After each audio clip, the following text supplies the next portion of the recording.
I am all about brevity. I'm all about if you can get things done faster. If I can have a meeting faster and we can quickly get that done and you concentrate on your work, you concentrate on the things that you're good at, I want to keep you out of meetings, right? That's my whole mindset of like, as somebody said to me once, be brief, be bright, and be gone.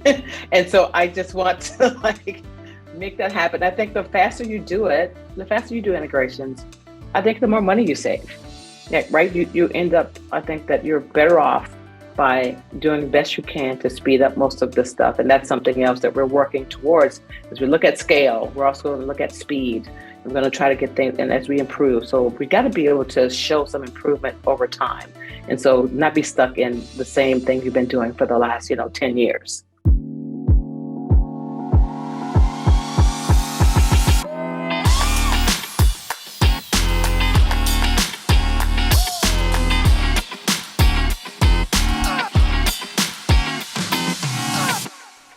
Hello, M&A scientists.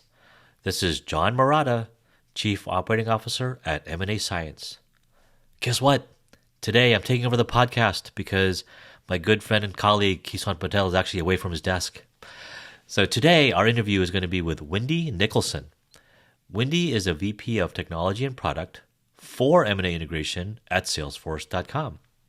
Salesforce is a customer relationship management software and application focused on sales, customer service, marketing automation, analytics, and application development. It is traded on the New York Stock Exchange under CRM. So today, Wendy and I are going to talk about how to improve your IMO for efficiency. We'll go through some of our best practices, our experiences, and it's going to be a great ride. Hang on tight. We're about to get started. Ladies and gentlemen, I am so pleased to be here today with Wendy Nicholson. She's an amazing woman with a very expansive career. But before we jump into all of that wonderful detail, Wendy, would you like to give us a little bit of an introduction about yourself? Thank you so much, John. I really appreciate being here and the opportunity to talk about what I do and who I am. So I'm Wendy Nicholson, and I will just say current today from a work perspective. I'm Vice President of Mergers and Acquisitions in the tech and product area for Salesforce, where we do due diligence and integration for all acquisitions here. In the past, I started off as a developer, and my career spanned more technology-focused areas, leading development teams, leading squads, getting into agile, doing all of that, and then kind of moved into consulting, and then learning more about governance and program management and project management, and really fell into sort of more of the PMO leadership space.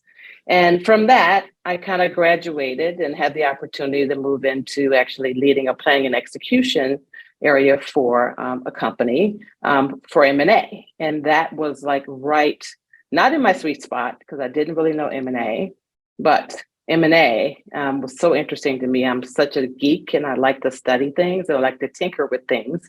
And so I just jumped in, and first thing I did was we're an agile shop, and you know what? I should look at what that means and what about agile M&A? So that's how I first got introduced to agile M&A and really kind of read that cover to cover and started thinking about ways that should be implemented in our environment and how we could do things differently from that point.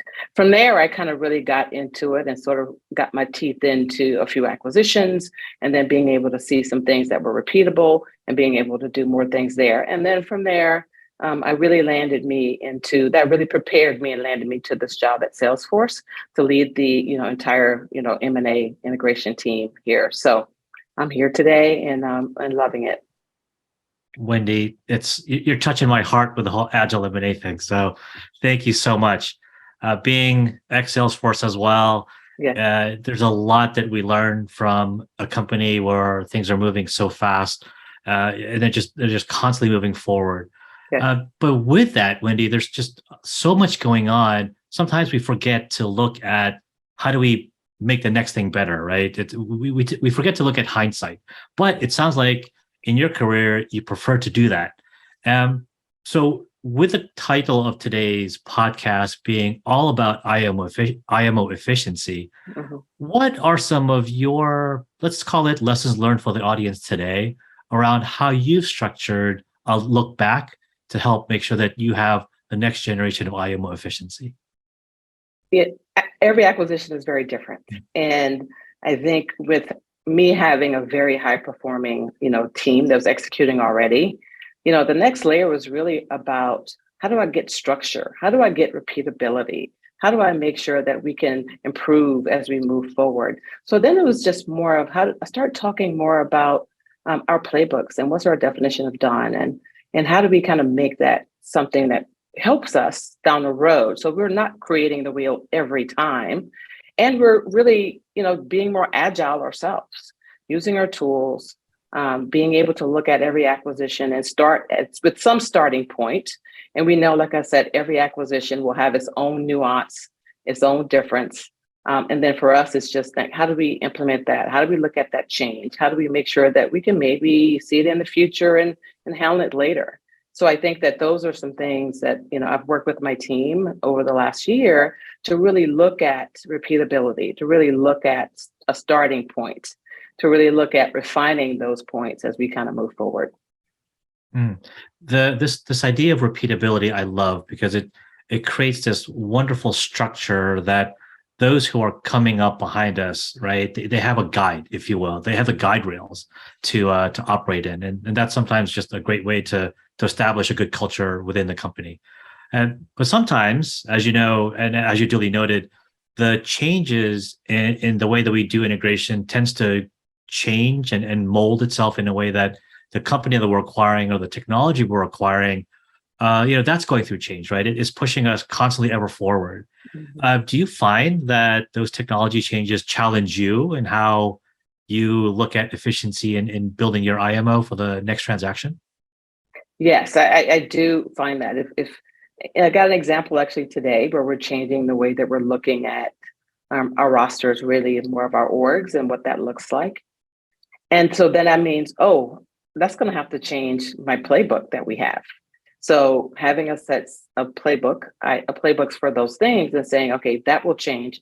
We need to be included. We're not normally involved with sort of the run of the day-to-day kind of business as usual from an engineering perspective. But for us, it's like, okay, I just heard about this, getting in the know and understanding what's happening. I just realized that thing is going to change. So what does that mean for us? That means that we have to change. That means that our playbooks are living documents. That means that our playbooks are also going to have to adjust to that. And we're going to have to work with our, supporting teams to sort of say, okay, engineering, let's talk a little bit more about what that's going to look like in the future. And also look at when is that going to happen? Because that could also impact our timeline for our integrations for acquisitions that we have. So things that are in flight versus things that may be new, that may start from the beginning. And so what might happen in the interim? Like if I've already started down a path and that, wait a minute, that's going to change somewhere between before we can get finished with an integration, then I'm going to need to know what that is and what our plan needs to be going forward. Do we let them finish? Do we pause and sort of reset for the new technology? Or do we just wait, So that is sort of some of the things that we kind of get thrown as well. And, sometimes you can't predict things like security. You can't predict all the things that are going to fall out. And though we don't own security, we work really closely with our security partners. And basically they're driving all of that. But they're leading that, but we're kind of driving to sort of say, is this done? As part of one of our checklist items from a technology and product perspective, this includes security. And so security, did they get all their vulnerabilities done? Did they get whatever else checks and things that they needed to get done, firewalls, whatever, and make sure that those things are also happening and that we are included on the plan and the decision making that goes with it. Mm-hmm. Mm-hmm. I partly believe it. Everything that you're doing around the definition of done, sometimes it's a moving target. And there's and for those of us who've been in integration for a long time, we understand that there requires a little bit of flexibility when it comes to our roles and the definition of done.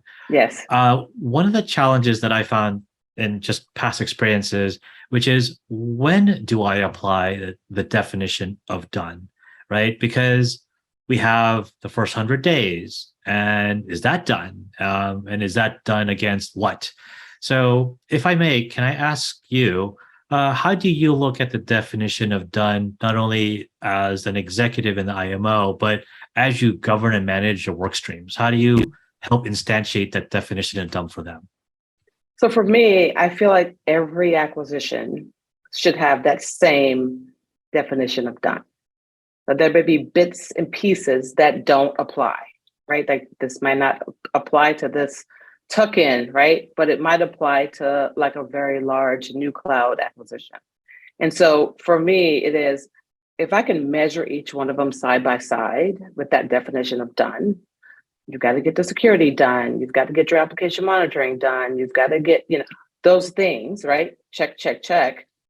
And I can also say, I have target times, right? Like maybe I want to get these things done in the first 30 days. You need a network, right? I need that in the first 30 days, right? You need to have, should have a laptop. When does that happen? And so trying to sort of establish some of those, one are like very concrete versus ones that are like, you know what, this is a healthcare acquisition. And you know what, it's sign up time. So I'm not going to be able to do any kind of changes between that, October to like March timeframe. So we know that some of those things may have to get pushed further out. So those are the kinds of things that you have to sort of look at. And even though everything has a definition of done, and if I can look at every acquisition side by side and just check off the ones that are applicable, and then be able to say, here's how well I'm doing or not doing, and when this will probably happen. And so then that becomes that timeline of figuring out, now I'm going to talk to my stakeholders. I'm going to talk to the leaders. I'm going to talk to the decision makers and decide, hey, you know what? They can't really make this change right now. We're going to have to alter maybe your product schedule. Maybe we're going to have to do some other things. Here's the ideal world. Here's our ideal state, sort of our happy path. And in this case, we're going to have to detour a little bit and go this way and push that out to like a few more quarters. And so just getting everybody aligned and making sure that they're all in the know. We produce reporting on a monthly basis for all of our active acquisitions that are in integration. And we also produce the report out to our board on a quarterly basis. And so those have to be very consistent, and we have to have very consistent and same, sort of methodology side by side for each of the acquisitions. And again, some things may not be applicable in that definition of done. So those kind of come out of play. We just say NA, right? Not applicable. These are the things that we're working on. Maybe you don't need services. Maybe you don't need to do a DNS change. Some of those things may not need to happen. So then those kind of automatically come out. We say it up front. And then we just say, here are the things that are coming up and the milestones. And this is what it looks like. What's left? This is what's left now to sort of make this done. I love it. One of the things I was kind of going through my head as you're explaining this definition of done is updating this definition in your playbooks. Do you do that for the team? How do you collectively decide when to update the playbook with this definition of done? Yeah, so we don't want to make it an administrative nightmare. But what we do is that after every integration, so we already have like checkpoints along the way. But once we're done, we feel like that we're definition of done, and we've kind of done what we call like a handoff between us and a supporting team that's going to support that going forward. Like, we're done. Here you go. This is now your baby. Take them home and you can continue to grow them. We basically will then sort of look at that, and then we say, okay, we're going to do some lessons learned now. And let's get together as a group. So the acquired team and us, and we do a lessons learned, and we talk about ways that what things we could have done better, what things we can innovate, which things that are going to optimize some of this, or things that we just didn't know about, right? Like hey, we did that really badly. Let's figure out how we can do this better for the next one. And then from there, we can take that information. We can, I call it our knowledge base, to say, you know what, we incurred this scenario in acquisition A, and this is how we handled it. And so at least we have it as, sort of in our knowledge base, but then it also allows us to basically go back and look at our playbooks. And again, that's why we don't want to make it an administrative nightmare, is when I get done with one, we get done with an integration and hand off, that's when we go back and take a look at all of those things that we said, and then said, what can we improve, and then go back and make those adjustments to our playbooks, and then publish them. So we publish our playbooks to all of our stakeholders internally.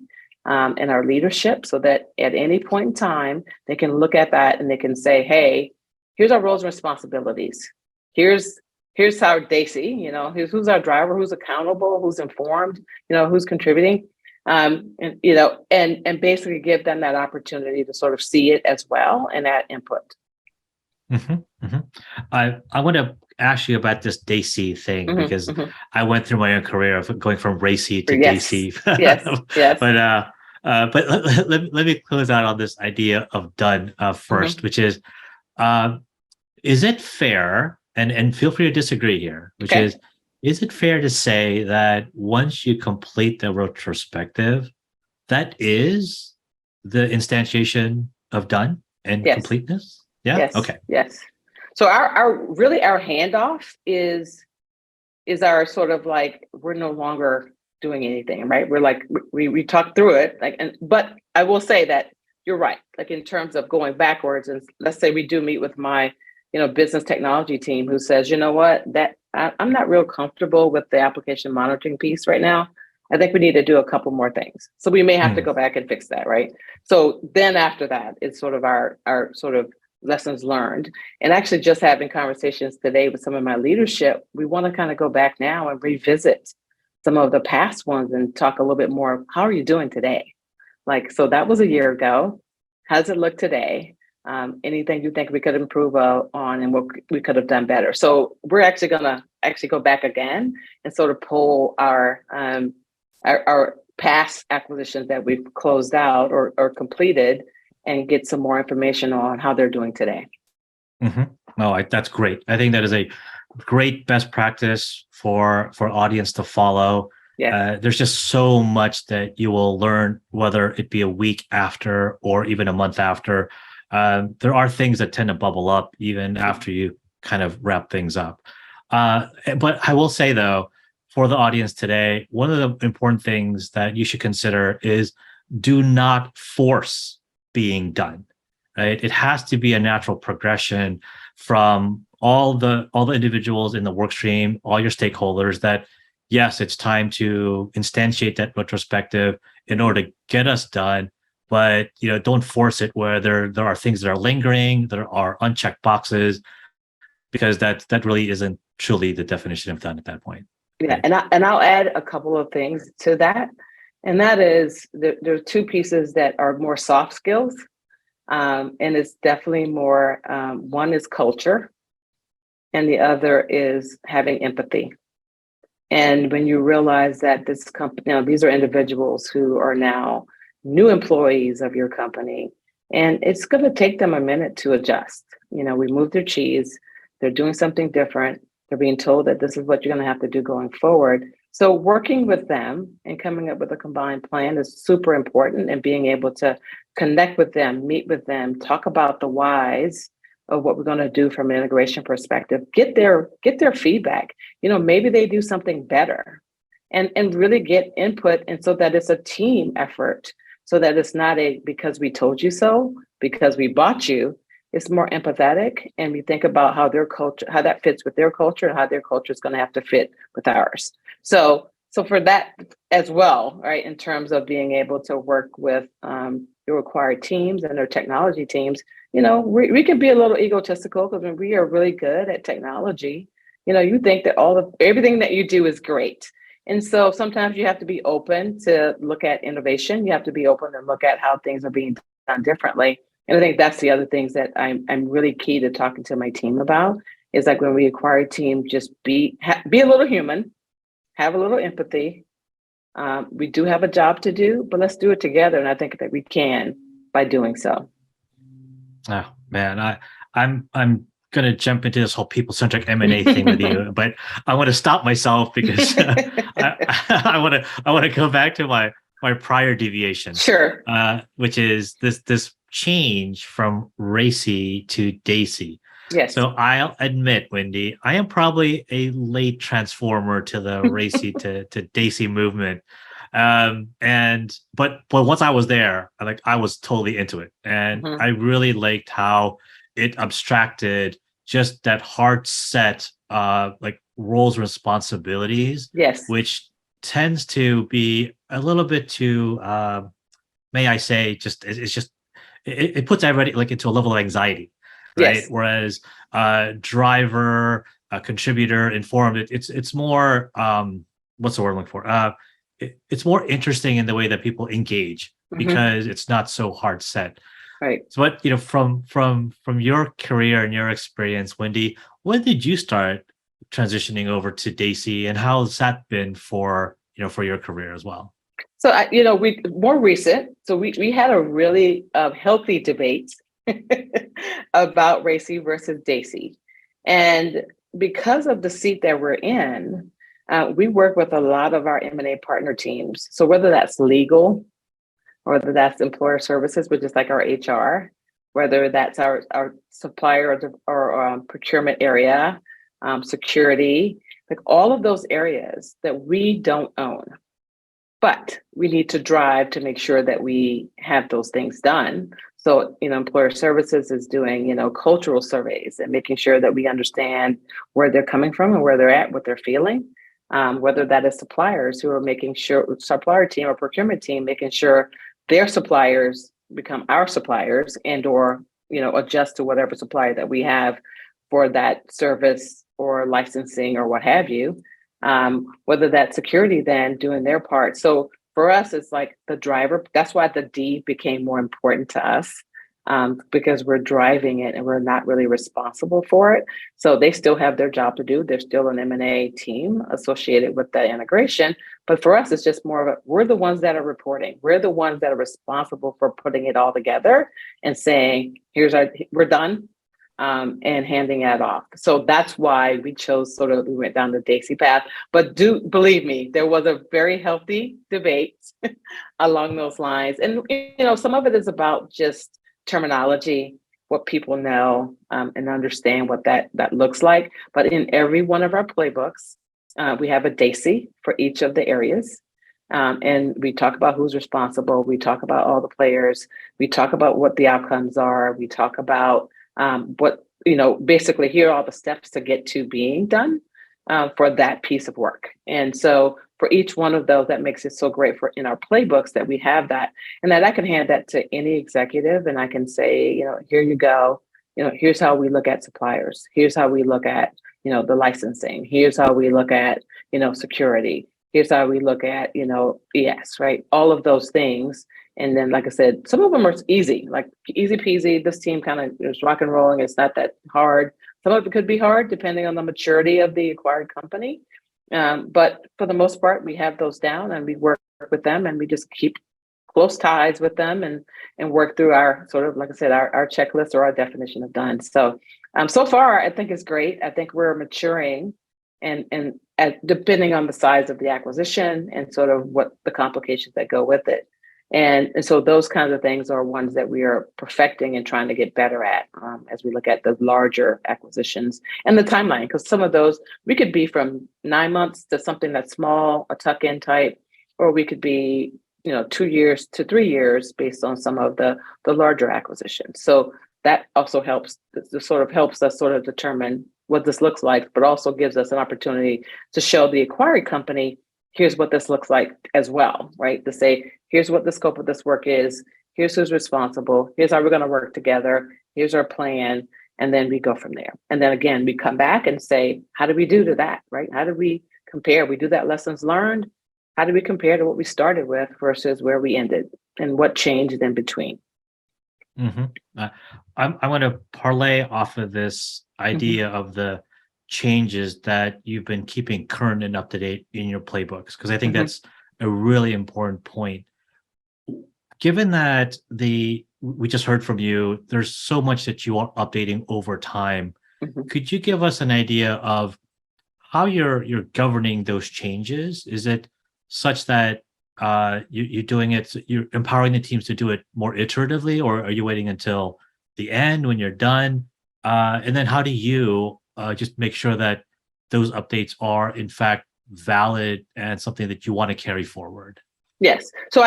So again, not to have an administrative nightmare of trying to, because I want them to focus on integration. And so keeping track of it as we are providing statuses, because again, we have our monthly updates. So all of our data is in one place, so that we can go back and say, these are the things that happened along the way. And we can at least have that historical record as well. So then we want to also go back at the end and then have that lessons learned, right? And then we can go back. And like I said, I don't want them to get into you get into that cycle of, I got to get a status. And now I need you to update the playbook. I want them to sort of focus a bit there and think a little bit more about it. But then we work with our partners who are, who need to be informed, who are contributing, who are potentially responsible. And we work with them to say, okay, is this solid? Does this make sense? So we actually have sessions with them, and we walk through the documents, right? We walk through the playbooks, and we say to them, any thoughts? So it becomes collaborative, right? We actually share with them our documents. They can write and add comments and such. And that's what we did even with our, the playbooks were like in flight, like over probably the last couple of years. And so people had bits and pieces and parts that they added to it. But over this last, year, we really solidified it and published. And we said, this is our, sort of V1 playbook with everything. And now we're like sort of saying, okay, what's next when we get ready to do like a V1.2 or 2.0 or what have you. But we're working through that with our partners to say, contribute, like we want you to look at it. So it's an open doc for all of those partners that we have internal. And then we start to share also with ones that we may have like worked with, like maybe it's an acquisition, and give them an opportunity to see and look at it as well. So I think it's collaborative. I love that part. We own it. We publish it, but make it collaborative with all those that we work with, so that it is not just a view from M&A integration, but whether that's corp dev, whether that's security, and any of the other teams that we work with that and contribute as well. And that becomes our cycle of sort of like collaborative improvements, and or saying, okay, this is the next version, publish that again, saying, here we go. But it's always a living document that they can all get to at any time. The idea of it being a living document, that should be one of the steadfast learnings, I think, for integration people is things change over time. Yes. Right? And yes. A living document is a perfect analogy to that. Yeah. And I also feel you've created your own DACI, right? With your team being accountable and the driver to get changes done. You have lots of contributors feeding into it. So now you have your own version of a DACI in order to keep things current. Yes. As human beings, and also as integration practitioners, we tend to add a lot, right? The playbooks get bigger and bigger and bigger, but over time, they might get too big. So do you apply maybe like laws of subtraction to know when to take things out of your playbook so that your definition of done, instead of being too bloated, comes back to its normal form? Yeah. What are your thoughts around that? So, two things that come to mind as well. One is the fact that if I laid out this whole playbook, like our whole definition of done, all the things, that can be very overwhelming for a new acquisition, right? And the other piece is that, typically when you have an acquisition, you probably have a few people, right, that do this tech job. And so then you may have multiple ones of, Salesforce team buying for their time. And so being able to sort of think through that too, in terms of how we kind of impact and hit them. So second is just sort of showing them sort of what that looks like and trying to really hold their hands through it in a way to say, here's kind of what this looks like, but let's talk through, what that really means for you. But let's talk and back to our why, let's start with why we need to do these things. And then we start to say, you know what, maybe you don't have to worry about this DNS thing, right? So let's pull that out, right? Hey, you know what? Maybe you already are on this version of Slack, right? Maybe we don't have to do that, right? Like maybe you're, so all of those things that like already, they're like, oh, we're already doing that. Or it's a quick win, or it's an easy plug-in, right? Or what have you. Then we can sort of say, let's take those out. Like, let's not get caught up on the process. And let's sort of be logical about it. Let's look at this and say, you know what, we shouldn't do that. And that was sort of also back to my example of timing. If you've got, an acquired company that has commitments to their customers, we have to sort of think about that too and factor that into not causing change or chaos in the middle of that. And so unless that product strategy is different, we need to make sure that we stick with that and help them kind of how we get to that place. So maybe it is you know what, we're not going to do that right now. Like, we're going to pause that, and that may not happen until we're going to take that on after integration. Your supporting team is going to own that going forward.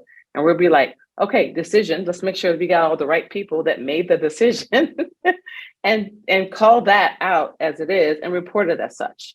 And then say, you know what, we're not going to do that piece at all. Let's just pull that out, or that doesn't make sense for them right now. So that's the way we subtract. That's the way that we are able to sort of go back and look at it and say, let's pull that out. Let's not right now, or let's make sure that let's get them through this piece. They got to move forward. You're going to move forward. Their supporting team, their business technology, their cloud team is going to actually own the rest of that as a part of their strategy and product plan. And so we'll go that route. And so it really becomes more decision making. What's the right thing to do for the business? And then it just being logical about the timing and what happens. Mm-hmm. Logical is a premium in some cases. But honestly, on our dashboard that we report out, there are pieces that we just have not applicable. Like, we just pull those out and say these are side by side again. If you looked at all of them, it's like these things are not applicable. So we just pull those out automatically so that it's not so overwhelming, and we don't expect them to do more things. Mm-hmm. When you're working with the company that's just recently been acquired, when you say NA here or NA there, do they have input as to when it's NA? Yeah. Yes. So one of the things is trying to get in front of it and saying, here's all the things. And then when we say, you know what, this is not applicable to you because you don't have X, right? This doesn't make sense for you because you don't do that. So maybe they outsource something. Maybe there was, we don't have to do that. And so that becomes sort of the piece of the, let's be combined. Let's do a combined effort on what that plan looks like and what's sensible. Mm-hmm. Well, I like the sensible part. Yeah. Logical and sensible. 2 key words. I am all today, about everybody. that. And I am all about brevity. I'm all about if you can get things done faster. If I can have a meeting faster and we can quickly get that done and you concentrate on your work, you concentrate on the things that you're good at. I want to keep you out of meetings, right? That's my whole mindset of, like, as somebody said to me once, be brief, be bright, and be gone. And so I just want to make that happen. I think the faster you do it, the faster you do integrations, I think the more money you save. Yeah, right. You end up, I think that you're better off by doing the best you can to speed up most of this stuff. And that's something else that we're working towards. As we look at scale, we're also going to look at speed. We're going to try to get things, and as we improve. So we got to be able to show some improvement over time. And so not be stuck in the same thing you've been doing for the last, 10 years. So that's and I'm very competitive, and my team knows this. So I'm like, how are we doing? Metrics. Let's talk about metrics. Let's talk about what that looks like. So. Well, I may we go over to this idea of scale for a moment, because I think that is a really interesting topic. For practitioners like ourselves, having done integration for many years, I find that sometimes the definition of scale is get done what you can with the people and resources that you have, right? And that's fine, given, I probably set my budget at the beginning of the year, and that's the budget I get. But over time, we grow and we build our own organizations. For yourself, and Wendy Nicholson's organization, what does scale look like, especially since you hold the reins around tech and product, which tend to be the longer tail of the comet? Right. What does scale mean to you, and how are you addressing those challenges with scale?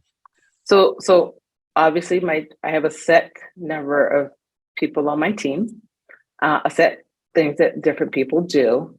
And so for me, one of the things that I thought about was capacity. And I think about the number of deals that we might have, the types of deal we may have, the number of people it may take to do some of these things.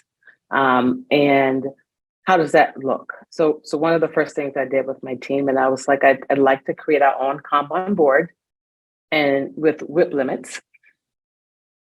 So I can say in due diligence, how many tuck-ins can I have going at the same time? How many adjacencies can I have at the same time?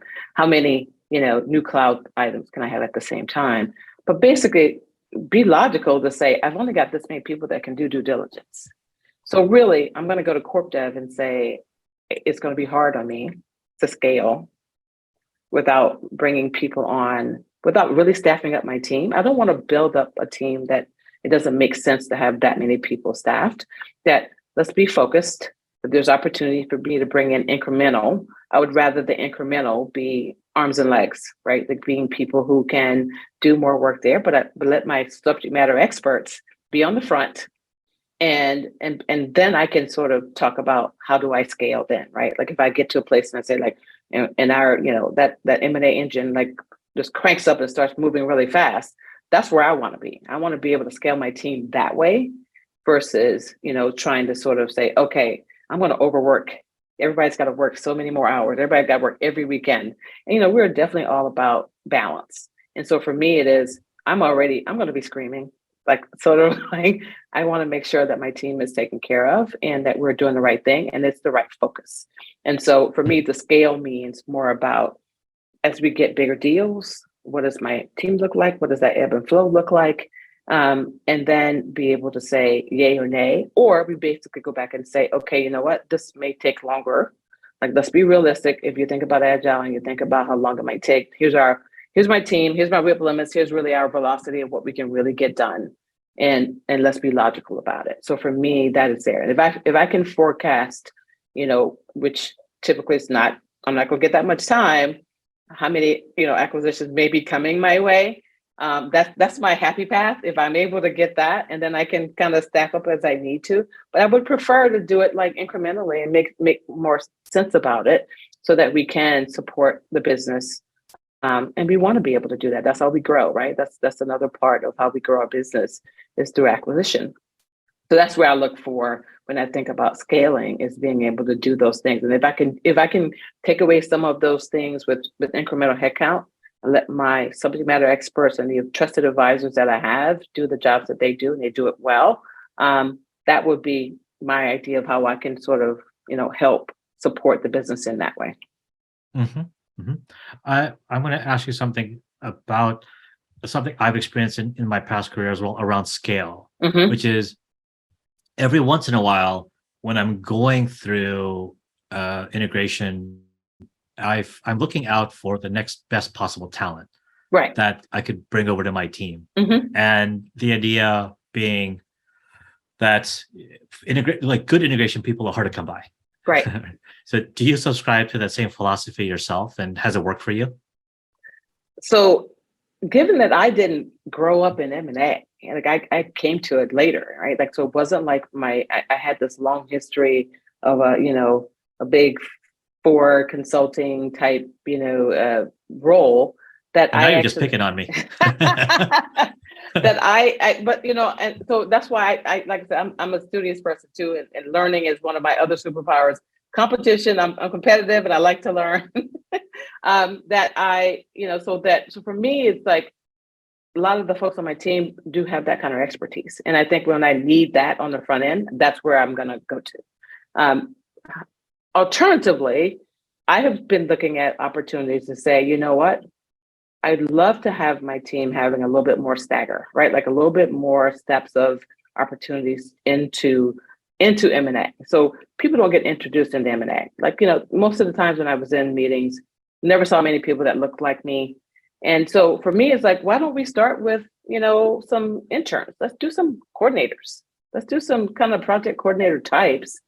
And that would give people at least an idea, an opportunity to sort of learn it and sort of understand it earlier on and grow into it. So I would love to have some opportunity to have people grow into M&A leadership type roles and, educate yourself, get to where you need to be. You can drive, you can get to that place. But definitely it takes some work, right? Like learning more about valuations, learning more about due diligence. What do I look at? How do I study this? Like what kind of things I should know when I think about an acquisition. So front end, back end, whether that's on the due diligence side or the integration side, really understand it holistically.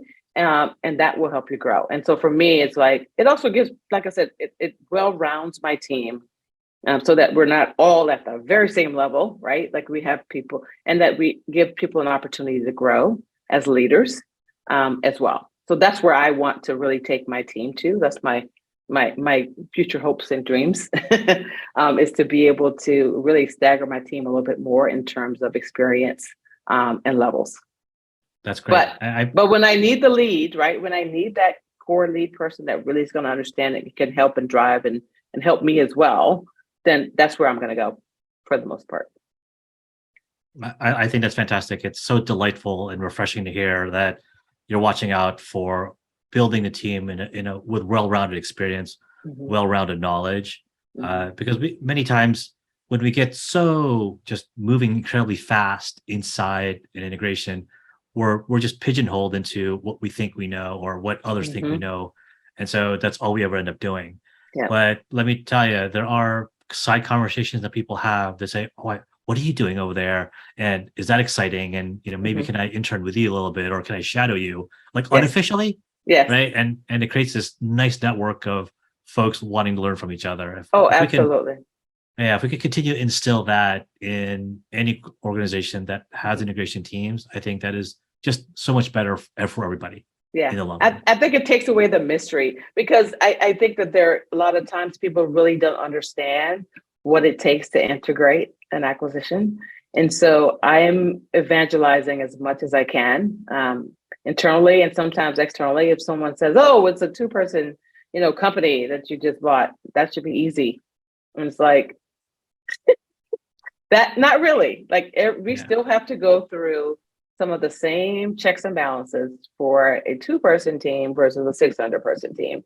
And you still got security. So some of those things may be even worse because you only got 2 people. They may be even worse because they do the bill paying and, all the bills are on their corporate card or what have you, right? Like licenses and such. And so you have to really tell people, it's like, "Oh, that should be quick."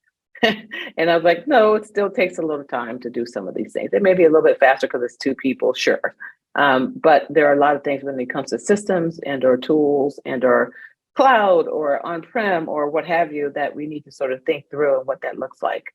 Whether that's a server on somebody's desk, which I'm sure we won't do that. But you know what I mean in terms of being able to sort of acquire that technology and be able to make sure that it's on our platforms. Mm-hmm. Yeah, you and I, we're going to go on a roadshow. Okay. We're going to go out there and be like, everybody needs to grow their IMO teams by 15%. Do it now. Start scaling. That's right. Well, Wendy, I have just about 10 minutes left with you. So if you don't mind, let's change the topic a little bit and get into some more interesting topics, if you may. So for Wendy Nicholson, and we all, you did mention that you didn't come to M&A in a traditional path. Right. But now that you are in M&A, tell me about like the craziest thing that you've seen in M&A so far in your career. When you think about things that sometimes in your head, you think that should be a no-brainer. And something as simple as licenses, let's say, and paying that bill. The craziest thing I've seen is not paying an electric bill or having sort of even though we don't, back to being driving, like say the supplier and or sort of accounts payable, accounts receivable areas, we don't own that. But let's say we didn't pay a bill, let's say a utility bill, and let's say that it turned off all of the power in a building that had on-prem servers and telephones and printers and internet and all of that. So the craziest thing I've ever seen was that, having power turned off into a building that had on-prem and network and such. And so, impacting lots of people at work as well as potentially revenue because of the on-prem service thing. So that was the craziest thing that I never would have thought I'd have to deal with, something like that. Like, it's sort of that, should that be my responsibility? Well, no, but I need to drive that.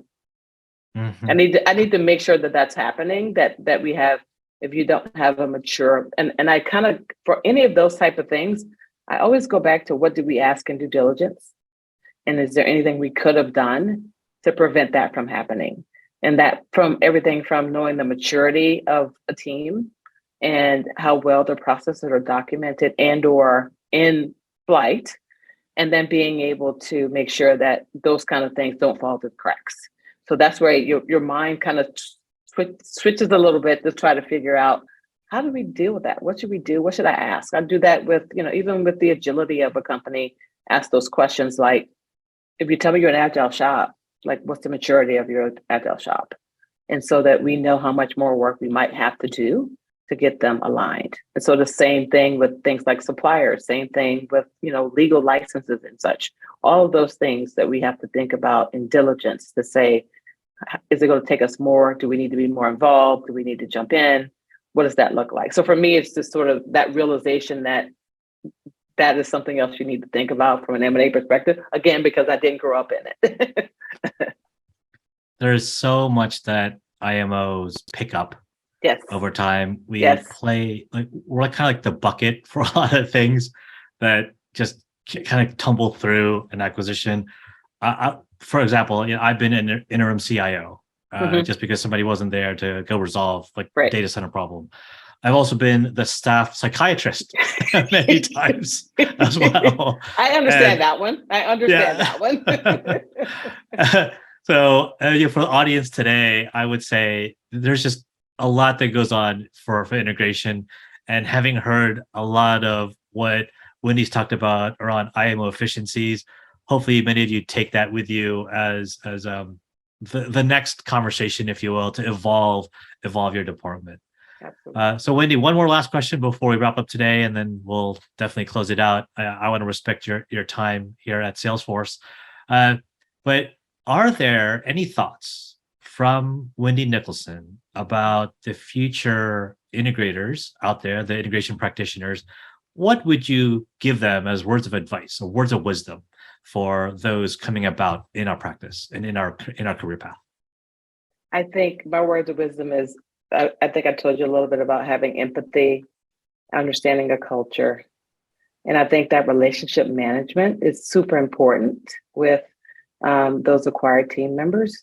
So get your stuff together. You got to have your plans together and be able to talk with them about the why, and then work together as a team to sort of make it happen. And so for me, I think that goes a lot easier. I think it may go a little faster, that the relationship is great. And then it's just sort of more of we're working together, we're improving together, and I think it happens a lot faster. So for me, those are things that are huge. Obviously, we need to be technically savvy to sort of be able to handle some of that and get the right people in the room. But that's where I really put my eggs in that basket of having that repeatable process, having those playbooks, and then just showing that empathy as you work through your integration plans. Lovely. Wendy, you've been a delight. Thank you so much for your time today. So much information, from logical to sensible to empathetic. A lot that everybody can take away from today's podcast. Thank you so much. We really appreciate your time today. Everyone, please join me. Thank you, Wendy Nicholson at Salesforce out of Atlanta, Georgia. Thank you so much.